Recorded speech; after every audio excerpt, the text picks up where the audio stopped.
Olá, queridos, tudo bem com vocês? Bom, estou aqui conforme o nosso prometido, gravando um vídeo de revisão para vocês da nossa matéria do sétimo ano. Nós estamos estudando agora sobre a Reforma Protestante. Bom, eu expliquei para vocês que todos os conceitos que vocês forem estudar sobre história, vocês precisam de pensar e raciocinar sobre esse conceito, beleza? Nós estudamos, por exemplo, sobre renascimento.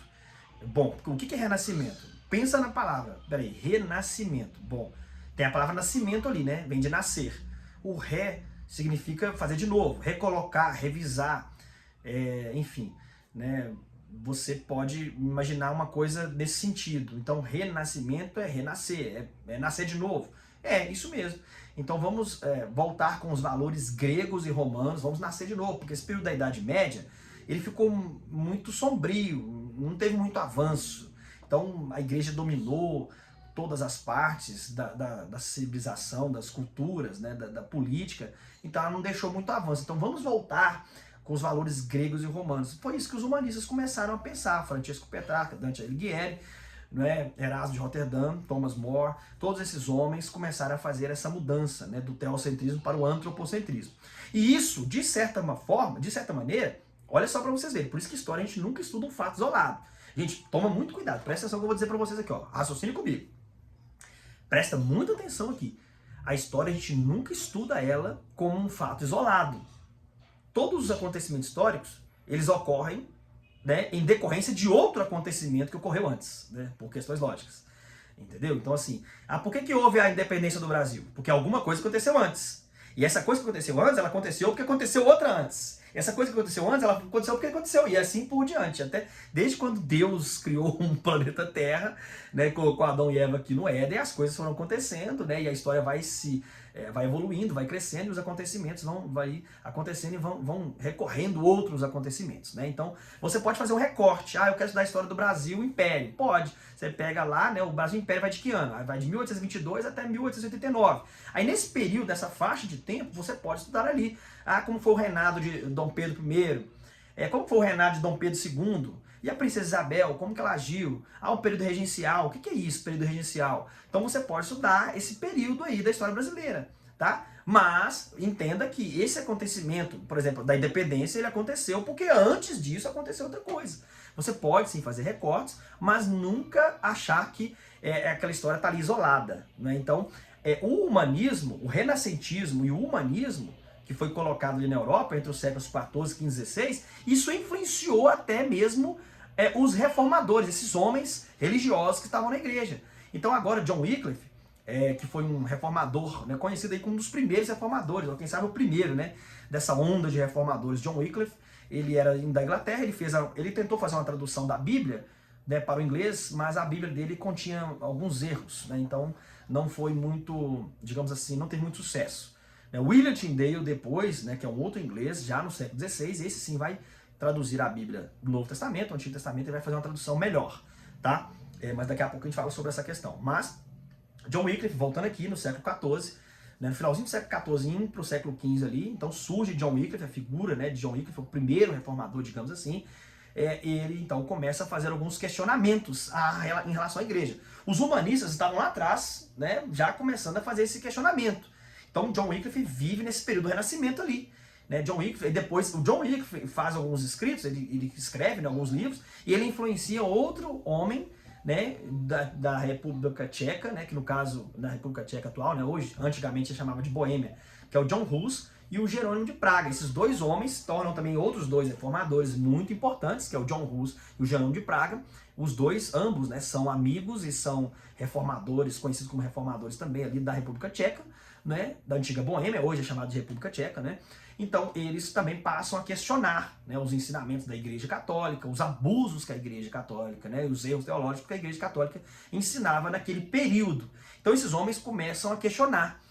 Então, assim, fruto do Renascimento, fruto desse humanismo, esses humanistas que querem colocar o antropocentrismo no lugar do teocentrismo, eles passam a questionar a igreja, e esses teólogos que são cristãos, que estão dentro da igreja, eles passam também a fazer questionamentos à igreja, e eles começam agora a propor uma obra de reforma na igreja.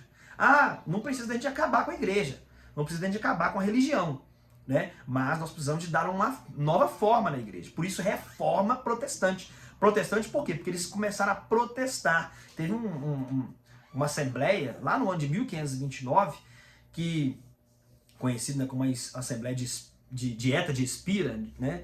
Eu nem falei isso para vocês porque não vai cair na nossa prova e isso não é um assunto, assim, digamos que central, né, da reforma. Mas foi nessa dieta que os católicos começaram a propor algumas coisas para esses protestantes, para esses homens, né, para esses príncipes alemães, e aí esses homens, né, que começaram a seguir as ideias de Lutero, que nós vamos falar daqui a pouquinho sobre Lutero, eles então bateram as mãos nas mesas e falaram assim, ó, protestamos, nós não queremos isso, nós vamos continuar avançando com o conhecimento da palavra de Deus, nós vamos continuar avançando e progredindo no conhecimento da palavra de Deus, no conhecimento teológico, e vamos retirar os erros, os equívocos da Igreja Católica. Então, por isso que eles começaram a ser chamados de protestantes, né? Esses homens, esses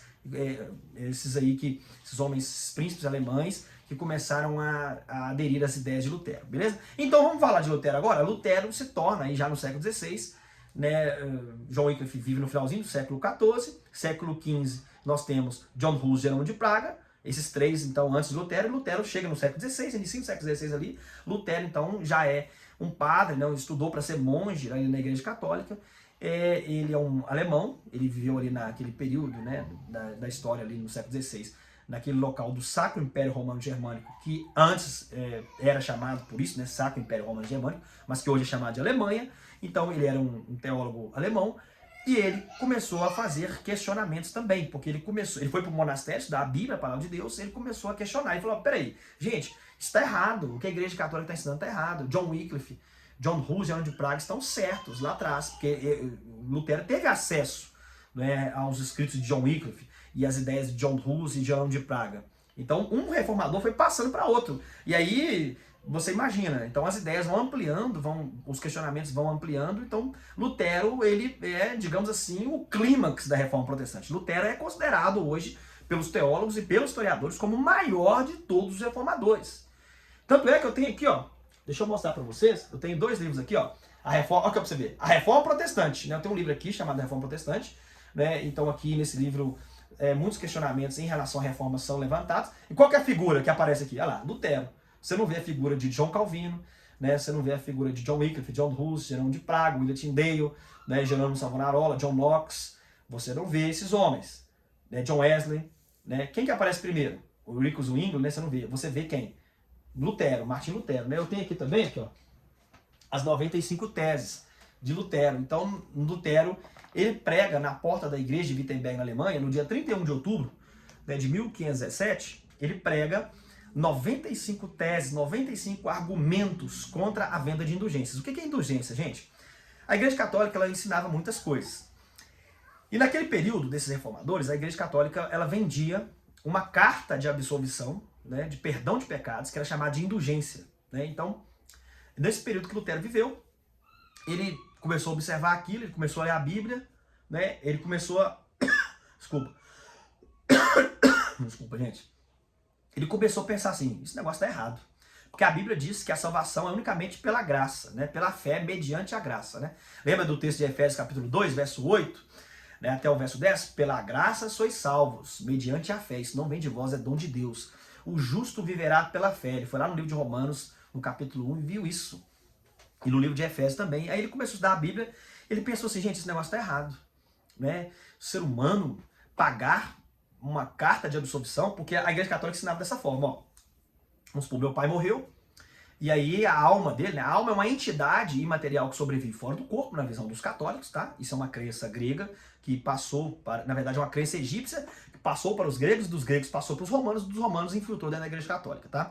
Então, ou seja, essa visão de que dentro do nosso corpo tem uma entidade imaterial que sobrevive fora do corpo e atravessa paredes, né? Como se fosse um fantasma, essa ideia é platônica, né? Platão desenvolveu isso, né? Sócrates e Platão desenvolveram isso lá na Grécia, passou para a Igreja Católica através de São Tomás de Aquino e Santo Agostinho, que são dois teólogos importantíssimos da Igreja Católica. Nós vamos estudar sobre eles ainda, tá? Todos esses homens aí, nós vamos falar sobre eles ainda mais pra frente, né? Não digo agora na sétima, né? Mas vocês vão estudar sobre eles aí no primeiro ano do médio, segundo ano do médio, terceiro ano do médio, vocês vão estudar sobre esses homens aí, todos eles, de novo, beleza? Tá bom? Então, os católicos tinham essa visão de que dentro da pessoa tinha uma alma. Quando a pessoa morria, essa alma saía de dentro dela, né? E ia para um local chamado purgatório. O purgatório era um local intermediário. Não estava nem no inferno, né? Um local de fogo, queimando em chamas, mas também não estava no paraíso, no céu. Então estava lá no purgatório, aguardando então a purificação para então receber a sua sentença. Ou vai para o paraíso ou vai para o inferno. Então a Igreja Católica ensinava que se você comprar essa carta de absolvição, quando você compra essa carta de perdão de pecados para o seu ente querido, que já faleceu, então esse ente querido, ele imediatamente, essa alma dele sai do purgatório e vai para o paraíso. Gente, que absurdo! Isso era uma heresia tremenda, que era pregada lá na Idade Média, mas, e na Idade Moderna também, né? Mas era aquilo que era ensinado, as pessoas acreditavam porque elas não tinham a Bíblia. O acesso à Bíblia era extremamente restrito. Você pode ler aqui no seu livro, da 7ª série. Eu gosto de ler isso para os alunos em sala, porque senão alguns podem achar assim, professor, mas você está falando isso aí porque você é adventista. Gente, tem nada a ver. Eu não tô falando, não tem nada a ver com adventista aqui. Eu estou pregando aqui a matéria, estou ensinando, na verdade, aqui a matéria, né? Pregando. Eu estou ensinando aqui a matéria de escola, que você está no seu livro de história aqui, né? Não tem como você fugir disso. Você está estudando e isso aqui está na história. Eu sou professor de história, o livro de história está aqui, né? E você vai se deparar com isso em algum determinado momento da sua vida. Então aqui, olha, nessa página aqui, na página 3 do seu livro, aqui, ó, página 3 do seu livro de história, tá? No capítulo 4, tá assim, ó. Veja bem, vou ler para você. Na Europa, a escrita não era amplamente difundida e o acesso à Bíblia era bem restrito. Como a igreja valorizava o latim, as missas eram feitas nessa língua, de maneira que as pessoas entendiam muito pouco ou praticamente nada do que era dito, né? Dizia-se que apenas os padres poderiam ler a Bíblia e ensiná-la ao povo, tá vendo aqui? Então, ou seja, a igreja católica tinha essa ideia. Então, nós que somos os detentores da interpretação da Bíblia, somos nós que vamos interpretar a Bíblia para vocês. Somos nós que vamos ler a Bíblia para vocês. Vocês vão ter que seguir aquilo que nós estamos ensinando para vocês. Né? Então, os líderes da igreja, os padres, os papas, os cardeais, os bispos, os arcebispos da igreja, eles tinham essa ideia. É a liderança eclesiástica, né? O corpo eclesiástico. A palavra eclesiástico vem da palavra eclésia no grego, que significa reunião, ajuntamento, igreja. Né? Então, essa assembleia, essa organização, né? Então, em torno da igreja, somente essas pessoas vão ter acesso à Bíblia e vão poder ler e interpretar a Bíblia. Então, Lutero, ele estudou para ser padre, ele era um monge, na verdade, e então ele se deparou com esses erros teológicos. A venda de indulgências era um absurdo na época, ele começou a questionar e por isso que ele pregou no dia 31 de outubro de 1517, 95 argumentos, 95 teses, aqui ó, 95 teses, né, contra a venda de indulgências, né? Então Lutero questionou muitas outras coisas também, né? Assim como os outros reformadores, John Wycliffe, John Hus, Jerônimo de Praga, William Tyndale, esses homens também questionaram, né? Culto, por exemplo, a santos, adoração à Virgem Maria, né? Então ao celibato, né? Celibato é o quê, gente? Celibato é a ideia de que os sacerdotes não podem casar, né? Então quem é padre, olha, não pode ter mulher, não pode casar e tal, mas isso é contra a palavra de Deus, né? Porque na Bíblia a gente vê que os líderes de Israel, eles tinham mulheres, né? Deus não privou isso. Se a pessoa quiser se tornar eunuca, né? Então, né?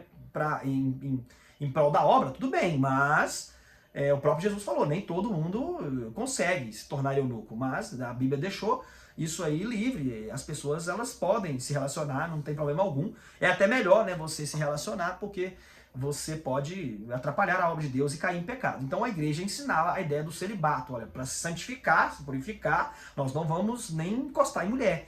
Então a ideia do celibato foi amplamente pregada e questionada pelos reformadores também, tá?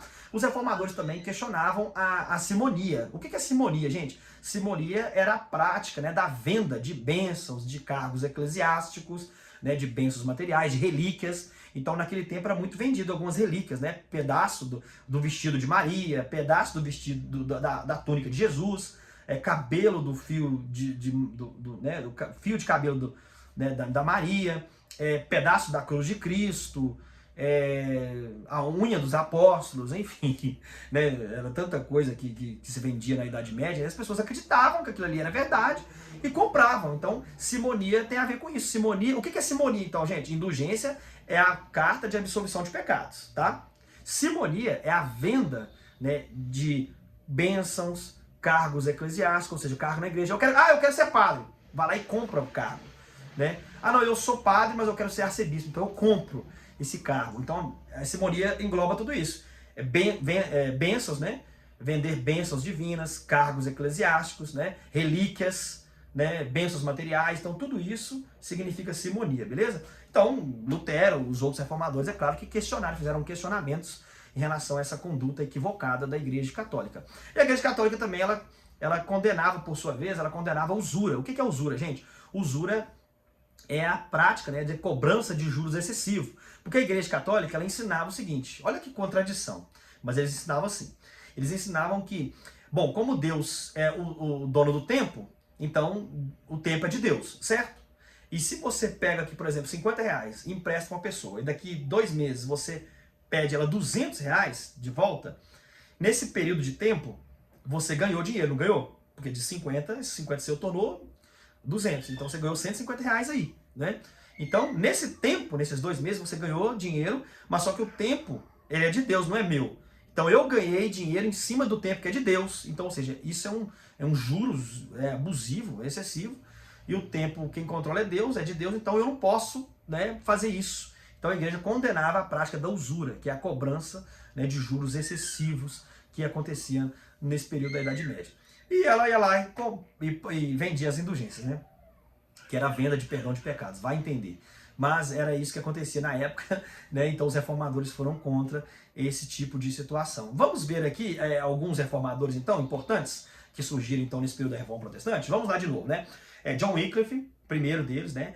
John Hus, vou na sequência. Jerônimo de Praga, Martim Lutero, mas aí o Lutero se torna aí o principal reformador, né?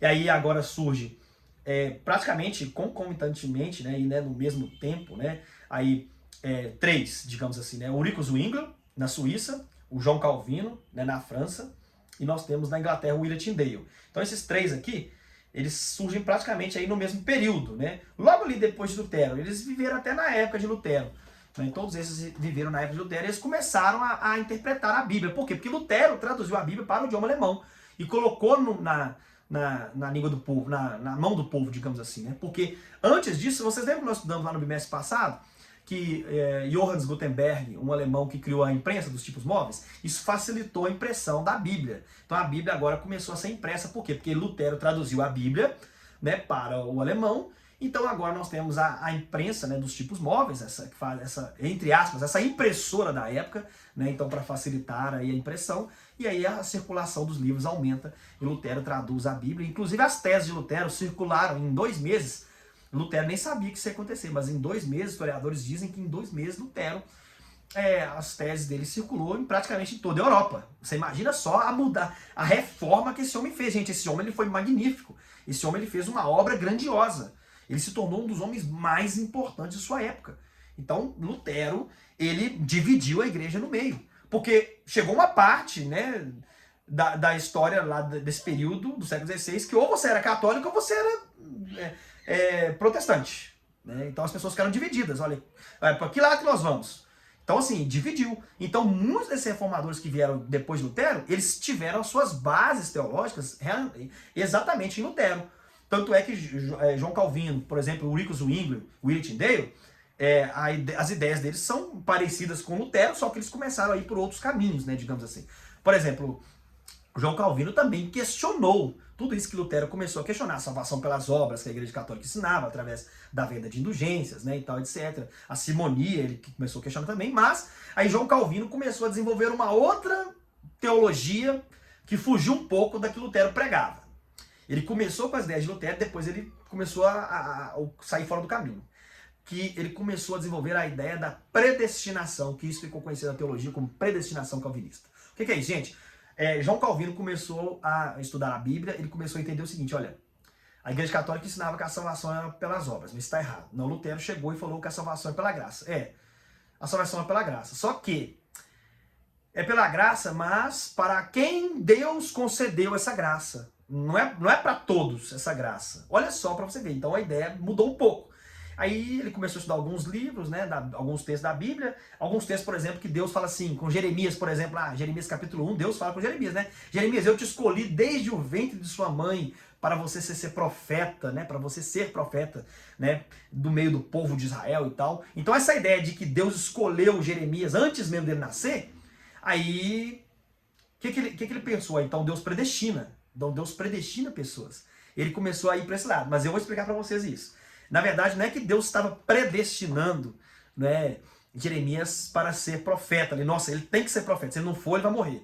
Não é isso. Deus estava elegendo Jeremias para ser profeta, né? Então, a predestinação de Deus é nesse sentido. Deus ele faz eleições. Deus me escolhe, por exemplo, para ser professor de vocês. Né? Então Deus ele fala assim, olha, eu quero que o Arlen seja professor. Isso é uma eleição de cargo, né? Não de salvação. Então eu quero que você seja profeta, Arlen. A partir de hoje, então, se Deus me der o dom, vou ser profeta. Né? Isso é uma eleição de cargo. Né? Deus está me escolhendo para ser um profeta. Não é salvação. Salvação, Deus quer que todos sejam salvos. Né? Então, olha aquele texto legal, João 3,16. Deus amou o mundo de tal maneira que entregou o seu único filho para que todo aquele que nele crê não pereça, mas tenha vida eterna. Então, todas as pessoas que creem em Jesus, elas vão ser salvas. Então, assim, você consegue entender? Essa ideia de João Calvino, ela é um pouco... criticou a Igreja Católica, mas ele começou a ir para um outro lado também, bem, sim, estranho. É claro que, né, a gente respeita os nossos irmãos calvinistas, os presbiterianos, né, quem acredita na predestinação calvinista. Mas mas João Calvino começou a desenvolver essa ideia da predestinação. E aí, para isso, como saber agora que a pessoa é predestinada por Deus ou não? Né? É simples, basta você ver a sua vida material. Se você está prosperando através do seu trabalho, se você está conquistando coisas, Deus está prosperando a sua vida, isso quer dizer que você é uma eleita de Deus para ser salva. Se você não tem prosperidade, se você não cresce, não desenvolve, então Deus não te predestinou, não adianta, você pode tentar fazer o que você quiser fazer, que você não foi escolhida por Deus para ser salvo. Então, sabe, eu não consigo ver lógica para isso. Tanto é que alguns reformadores começaram a questionar João Calvino. Um deles foi Jacó Armínio. Jacó Armínio, ele começou a questionar a ideia, né, de João Calvino, da ideia da predestinação, porque ele começou a desenvolver a ideia do livre-arbítrio. Então Deus dá o livre-arbítrio para a pessoa escolher, ela escolhe se ela quer ou não. Deus amou o mundo de tal maneira que deu o seu único filho para que todo aquele que nele crê não pereça, mas tenha vida eterna. Você percebeu o texto? Jacó Armínio então pegava esse texto e falava assim, ó, todo aquele que nele crê não pereça, mas tenha vida eterna. Então é todo aquele que crê. Quem não crê, tudo bem, não quiser crer, quem quiser crer, vai crer. Quem não quer, não crê. Então, assim, Jacó Armínio, então, foi duramente contra aí João Calvino. E aí ficou um debate teológico, né? Eu sei que não é tema da nossa prova, mas ficou um debate teológico aí. De um lado, os arminianistas, que são aqueles que creem nas ideias de Jacó Armínio, e do outro lado são os calvinistas, que são aqueles que creem na predestinação calvinista, beleza? Tá bom? Então, vamos falar aqui de novo, né? Os reformadores. John Wycliffe, John Hus, Jerônimo de Praga, William Tyndale, Martim Lutero, falta quem? Jerônimo Savonarola, John Knox, John Wesley, William Tyndale, eu já falei, né? Ulrico Zwingli também é um reformador muito importante, né? Ulrico Zwingli, né? E João Calvino, acho que eu falei também, né? Então, vamos lá de novo. John Wycliffe, John Hus, Jerônimo de Praga, Martim Lutero, depois de Martim Lutero, João Calvino, Ulrico Zwingli, William Tyndale, Jerônimo Savonarola, John Knox, John Wesley. Opa, eu falei 9 reformadores para vocês, hein? Puxa vida. Suamos aqui, mas falamos o nome dos 9 reformadores, dos principais 9, né, reformadores. Tem outros reformadores, né? Tem Conrad Grebel, Felix Manz, inclusive esses dois são fundadores aí daquele grupo religioso, né, que foi altamente perseguido pela Igreja Católica, os anabatistas, tá bom? O Conrad Grebel e o Felix Manz, eles foram perseguidos, totalmente perseguidos pela Igreja Católica. Inclusive, gente, nesse período da história é o seguinte, olha, quem discordasse da Igreja Católica ia parar no Tribunal da Santa Inquisição.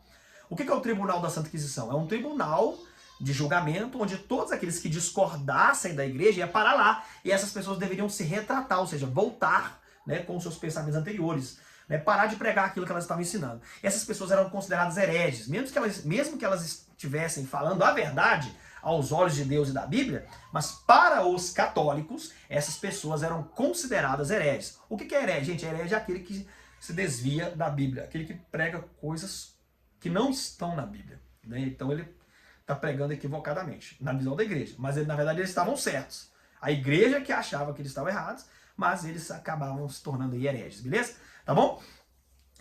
Então nós temos alguns grupos religiosos que surgem, né, nesse período. Nós temos os luteranos, que são aqueles, né, que fundam a igreja luterana, né, de Lutero. Nós temos os calvinistas, que seguem as ideias de João Calvino. Inclusive os calvinistas eles ficaram divididos, né? Na Inglaterra os calvinistas passaram a ser reconhecidos como puritanos. E já na França os calvinistas passaram a ser conhecidos como huguenotes. Inclusive lá na França nós temos aquele massacre de São Bartolomeu, que aconteceu na noite, né, de São Bartolomeu, onde teve um conflito, né, um dos maiores conflitos sangrentos da história do cristianismo, né, ali no século XVI, pouco, né, posterior aí a Lutero, na época de João Calvino ali já. Então foi um grande conflito que ocorreu, matou milhares de pessoas, né, os historiadores afirmam aí que mais de 6.000 mortos, né, só na cidade de Paris naquela noite. Então foi uma verdadeira carnificina na noite de São Bartolomeu, tanto é que esse episódio ficou conhecido na história como o Massacre de São Bartolomeu, né? Então, aí você já viu a história, né? Como que o conflito entre protestantes e católicos começou a desenvolver. Então, os huguenotes franceses, né, calvinistas, começaram a protestar, chamados protestantes, seguidores de João Calvino. Eles se envolveram nesse conflito, né, nesse massacre aí que a Igreja Católica promoveu lá na França, beleza? Então, vamos lá. Grupos religiosos que surgiram aí no período da Reforma Protestante. Calvinistas, né? Vamos falar de calvinistas, né? Mas temos calvinistas puritanos na Inglaterra, então puritanos na Inglaterra, huguenotes na França, né? E nós temos luteranos também, anabatistas, aí ó, anabatistas também, presbiterianos. Ó, eu falei 6 aí para vocês. Então os anabatistas e os presbiterianos também surgem nessa época. Depois vai surgir a igreja metodista, lá no século XVII, século XVIII, a igreja wesleyana, né? Metodista wesleyana, de John Wesley, que é um outro reformador importante também. Aí depois vai surgir a igreja batista, lá no século XIX, por aí, entre o século XVIII e XIX ali. E aí, lá no século XIX, vai surgir a igreja adventista e tantas outras igrejas. Mas no contexto da Reforma Protestante, nós temos os luteranos, né, nós temos os calvinistas, né, nós temos os anabatistas, nós temos os presbiterianos, né, nós temos aí os puritanos e os huguenotes, beleza? Tá bom, queridos? E temos também os valdenses. Eu acho que eu já falei para vocês, não sei se eu falei para vocês dos valdenses, é que vocês não estudaram comigo na 6ª série. Mas eu acho que vocês devem ter estudado aí. O pessoal do Eldorado estudou comigo, né? Mas o pessoal do Concórdia não estudou. Então, quem fez o 6º ano no Concórdia não estudou, né, comigo. Mas os valdenses também foram um grupo religioso extremamente perseguido pelos católicos, beleza? Tá bom? Bom, gente, vamos lá. Deixa eu ver se eu esqueci alguma coisa aqui. Estou com meus slides abertos aqui, gente. Falei sobre simonia, falei sobre indulgências, usura. Falei sobre as teses de Lutero, né? Falei sobre os principais reformadores. Falei o que significa reforma protestante. Tem a igreja anglicana também. A igreja anglicana, aí ó, anglicanismo. A igreja anglicana foi uma outra igreja que surgiu também no período da reforma protestante. Né? Naquele período ali que Lutero traduz a Bíblia para o idioma alemão e William Tyndale traduz a Bíblia para o inglês, você vê que começa aí, então, a ter aquele crescimento do protestantismo. Aí o Henrique VIII, nesse meio todo aí, né, o Henrique VIII era um rei absolutista, inclusive nós vamos estudar, tá? A partir de agora, gente, nós vamos estudar sobre o absolutismo. O que é absolutismo? Nós vamos estudar sobre os reinados, as monarquias absolutistas, né, do período da Idade Moderna, tá bom? E vamos dar isso aí até a 8ª série agora. Acabou. Então é um tema que nós mais vamos falar em história sobre os reinados absolutistas da França, da Inglaterra, né, de Portugal, Espanha e por aí vai. Nós temos alguns reinados absolutistas lá na Europa que tomam conta. Então o Henrique VIII ele era um rei absolutista. O absolutismo é uma forma de governo que centraliza todos os poderes na mão do rei. Só que ele ficava incomodado, né, porque a Igreja Católica tinha muitas terras lá na Inglaterra. Então ele ficou meio incomodado. Ele queria fazer o seguinte, ele queria dominar, né, politicamente falando, na Inglaterra. Só que a igreja não deixava, né? A igreja ela detinha também o poder político ali na Inglaterra. Então a Inglaterra era católica, né, até naquele período. A Alemanha, a Espanha, Portugal, a Europa inteira era católica. Então o Henrique VIII ele tinha esses problemas em relação à igreja católica. E uma outra coisa também que aconteceu, né, que gerou esse problema de Henrique VIII com a igreja católica foi exatamente o seu segundo casamento. Ele casou-se, né, como uma... Deixa eu ver se eu acho aqui. Ele casou com a Catarina de Aragão. Deixa eu ver se eu consigo colocar a foto para vocês aqui, gente. ele casou com a... Aqui, ó. Eu tenho o slide, tá vendo aqui? Ele casou com a Catarina de Aragão, que é essa aqui. Ele queria, né, separar dela para casar com a Ana Bolena, tá? Ah, professor, precisa de memorizar isso aqui? Não, os nomes dela você não precisa de memorizar. Mas o que você precisa saber? Você precisa saber que foi através dessa rejeição que o Papa fez. Ele queria casar de novo, o Papa não deixou. A Igreja Católica era muito rígida nessa questão do casamento. Não deixou. Isso aqui você tem que memorizar. Ou melhor, eu não gosto de falar para memorizar, porque senão fica chato, sabe? O ensino de história acaba ficando chato. Mas você tem que aprender que ele teve uma discordância com o Papa na época em relação a esse segundo casamento dele. E então o Papa não deixou ele se casar de novo. O que ele fez? Eu vou romper com a Igreja Católica. Então, para isso, ele instituiu, então, o ato de supremacia aqui, ó. Olha o ato de supremacia aqui, gente. Foi uma lei aplicada no ano de 1534, tá vendo aí na sua tela? O ato de supremacia foi uma lei aplicada aí, né? Criada no ano de 1534, onde ele rompe com a Igreja Católica e cria a Igreja Anglicana, né? E se torna o chefe supremo da Igreja Anglicana. Então, não mudou nada, né? Ele queria, era controle de tudo mesmo, ele era um rei extremamente absolutista, né? Porque Lutero, João Calvino, John Hus, Jerônimo de Praga, os reformadores em si estavam querendo mudanças. Mas ele se torna um chefe supremo da Igreja Anglicana, ele é um chefe político, ele quer o poder todo centralizado em suas mãos. A Igreja Anglicana é praticamente uma espécie de Igreja Católica, né? Só que com outro nome, porque tem os rituais bem parecidos, né? Então não mudou muita coisa, né? Só temos agora mais uma igreja cristã, mais uma vertente para trazer mais confusão na mente das pessoas, né? Por aí vai. Mas vamos lá então. Agora eu vou falar da Contra-Reforma e os jesuítas, beleza? Acho que é a última parte aí do nosso vídeo, vai ficar muito grande, hein? Temos 31 minutos já, vamos falar rapidamente aqui da Contra-Reforma. Então, a Igreja Católica não ia ficar de braços cruzados. Que bacana, nossa, que legal, os protestantes, olha que legal, Lutero, Calvino, William Tyndale, olha que legal, é isso mesmo, vocês continuam. Não é assim, a Igreja Católica não ficou de braços cruzados ali, achando legal. Pelo contrário, ela falou assim, olha, nós precisamos fazer alguma coisa, senão nós vamos aí sofrer uma grande evasão de pessoas. A Europa ficou dividida, gente. Muitas pessoas, então, agora com acesso às escrituras, William Tyndale traduz a Bíblia para o inglês, Lutero traduz para o alemão, a Bíblia começa a circular com essa invenção aí de Johannes Gutenberg, nós já estudamos lá no período do Renascimento. Então agora, o que resta fazer é a gente tentar barrar o avanço do protestantismo.